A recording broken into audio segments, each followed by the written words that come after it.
Morning all of you. मैं Subodh sir एक बार फिर आप लोगों के सामने उपस्थित हुआ हूँ स्टर्लिंग ग्रुप ऑफ स्कूल की तरफ से साइंस का चैप्टर लेकर। आज मैं साइंस का क्लास 7 का चैप्टर सोर्सेज ऑफ फूड आपको बताऊंगा। सोर्सेज ऑफ फूड हमने इसके पहले वाले वीडियो में जितना आपको टॉपिक जो भी पॉइंट पढ़ाए थे उसके आगे आज हम आपको लेकर चल रहे हैं। इसमें आप आज की जो टॉपिक है बहुत इंपॉर्टेंट टॉपिक है, इसको आप केयरफुली आप पढ़ेंगे क्योंकि ये आगे चल के आपको हर एक क्लास में आपको मिलेगा और इस टॉपिक को आप केयरफुली आप पढ़िएगा। तो आज की टॉपिक है nutrition in plants. Nutrition in plants हमने आपको बताया था कि जो तरह तरह की जो भी चीज़ें होती है, चाहे प्लांट्स हो चाहे एनिमल्स हो, सब कुछ जीवित रहने के लिए क्या आवश्यकता होती है, न्यूट्रिशन की। और न्यूट्रिशन उनको कहाँ से प्राप्त होता है? फूड से प्राप्त होता है। तो प्लांट्स को जीवित रहने के लिए, भाई प्लांट भी तो एक तरह का वो है, ऑर्गेनिज्म है, उसको भी जीवित रहने के लिए तो एनर्जी चाहिए। आप देखते हैं जिस प्लांट्स को एनर्जी नहीं मिलती वो सूख जाता है।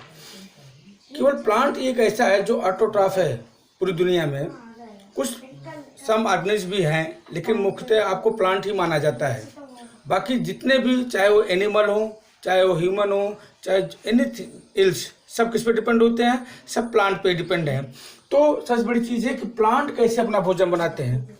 प्लांट का जो कि क्या प्रोसेस, वो है प्रोसेस फोटोसिंथेसिस। क्या प्रोसेस होता है? फोटोसिंथेसिस। तो synthesise of food by green plant. Synthesise जो ग्रीन प्लांट के द्वारा जो भोजन और स्वच्छता बनाते हैं उसी को क्या बोलते हैं? फोटोसिंथेसिस। अब देखिए फोटोसिंथेसिस है क्या? The synthesis of food in plants occur in leaves. कहाँ बनता है? लीव्स में। आपने देखा है कि प्लांट्स में बहुत सारे पार्ट होते हैं, तो मुख्य जो भोजन इनका बनता है किसमें बनता है? लीव्स में। लीव्स को दो और नामों से जाना जाता है। पहला नाम है कि किचन ऑफ प्लांट। किचन का काम क्या होता है? किचन का काम होता है कि भोजन को बनाना, प्रिपेयर करना। या फूड फैक्ट्री। लीव्स को दो नाम से और जाना जाता है। तो आप अगर कोई पूछे कि the other name of leaves, तो आप कह सकते हैं किचन ऑफ प्लांट। प्लांट का वो किचन होता है, भोजन बनाने की वह एक स्थान होता है। In leaves therefore all the raw material reach there. जो भी रॉ मटेरियल होते हैं, जो भी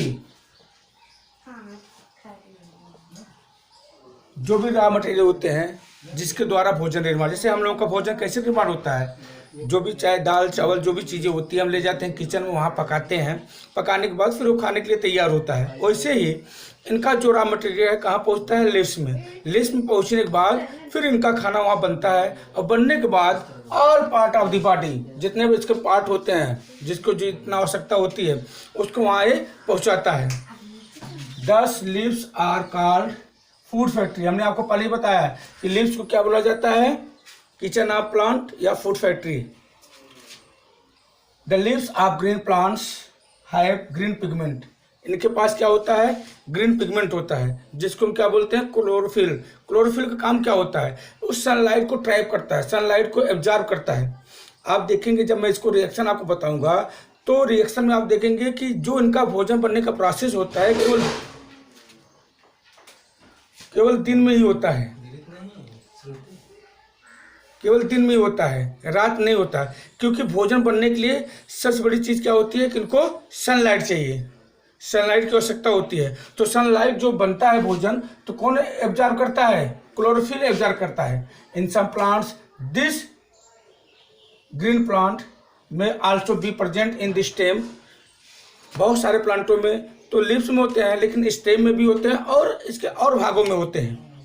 जो क्लोरोफिल होते हैं स्टेम के अलावा और भागों में उपस्थित होते हैं। Present in the stem and some other parts of the plants body. Green pigment is called chlorophyll. Chlorophyll is present in the cells in the form of the tablet called chloroplast. किस रूप में उपस्थित होता है? Tablet of chloroplast. Chloroplast के tablet के रूप में उपस्थित होता है। Green chlorophyll trap energy from sunlight. देखिए मैंने आपको बताया कि क्लोरोफिल का काम क्या होता है? Trap energy from sunlight. Sunlight से एनर्जी को ट्रैप करता है, एब्जॉर्ब करता है, लेता है। The small pores present. अब देखिए जब लिप्स का ऑब्जर्वेशन करेंगे तो इसमें स्मॉल पोर होता है। स्मॉल पोर का काम क्या होता है, जिसको हम स्टोमेटा बोलते हैं, इस स्मॉल पोर को हम स्टोमेटा बोलते हैं। उस स्टोमेटा का काम क्या होता है, जब फोटोसिंथेसिस प्रोसेस होती है तो रॉ मटेरियल इनको क्या आवश्यकता पड़ता है, CO2 कार्बन डाइऑक्साइड, तो उसी स्मॉल पोर से, उसी स्टोमेटा से वो एब्जॉर्ब करते हैं, उसको लेते हैं। और जब इनका भोजन बनता है तो भोजन बनने के बाद जब तैयार होता है तो ऑक्सीजन का जब निर्माण होता है तो ऑक्सीजन को इसी स्टोमेटा से ये बाहर निकालते हैं। तो वही देखिए, present in the leaves CO2 absorb by the stomata and O2 release by this pores. CO2 को एब्जॉर्ब करते हैं और O2 को रिलीज करते हैं, किसके द्वारा, इसी पोर को। उस पोर का क्या नाम है, स्टोमेटा। अब आइए हम बाई फिगर आप इसको दिखाते हैं। देखिए यहाँ फिगर में आपको दिखाया गया है लिव्स, यहाँ देखिए ग्लूकोज, स्टार्च। अब यहाँ देखिए इस O2 क्या O2 इससे निकल रहा है, इस लिप्स से, किसके द्वारा निकलता है, उसको बोलते हैं स्टोमेटा। स्टोमेटा से ऑक्सीजन बाहर निकल रहा है और इसी स्टोमेटा से वो CO2 एब्जॉर्ब भी करते हैं। और यही देखिए सनलाइट जो होता है, सनलाइट एनर्जी को एब्जॉर्ब कर रहा है। कौन एब्जॉर्ब कर रहा है, आपका क्लोरोफिल। उसके बाद देखिए जब भोजन बन जाता है, भोजन बनने के बाद इसके आर पार्ट में पहुंचता है, जो इसके और पूरे पार्ट हैं उस पार्ट में ये भोजन पहुंच रहा है। अब देखिए यहाँ आपको विथ रिएक्शन आपको दिखाई दे रहे हैं, विथ रिएक्शन यहाँ आपको दिखाई दे रहे हैं। 6CO2 plus 6H2O, 6CO2 plus 6H2O chlorophyll upon sunlight. यहाँ देखिए 6H12O6 प्लस 6O2। हमने आपको बताया कि ये देखिए रॉ मटेरियल क्या है, कार्बन डाइऑक्साइड और वाटर को लेते हैं, किसकी उपस्थिति में, क्लोरोफिल और सनलाइट के उपस्थिति में, प्रेजेंट में ये क्या बनाते हैं, ग्लूकोज, इसको हम बोलते हैं ग्लूकोज। और ये आपका ऑक्सीजन है। ये दोनों चीज़ें लेते हैं और इसको ये रिलीज करते हैं। ये जो ग्लूकोज होता है ये पौधे अपने एनर्जी के रूप में इस्तेमाल करते हैं और O2 को बाहर निकालते हैं, जो कि O2 हमारे लिए या पूरे इस ब्रह्मांड के लिए बहुत ही महत्वपूर्ण है, क्योंकि बिना O2 को कोई जीवित नहीं रह सकता। इसीलिए कहा जाता है कि प्लांट के बिना हमारी जिंदगी संभव नहीं है। अब नेक्स्ट टॉपिक में जब आपसे मुलाकात होगी तो इसके आगे हम आपको पढ़ाएंगे।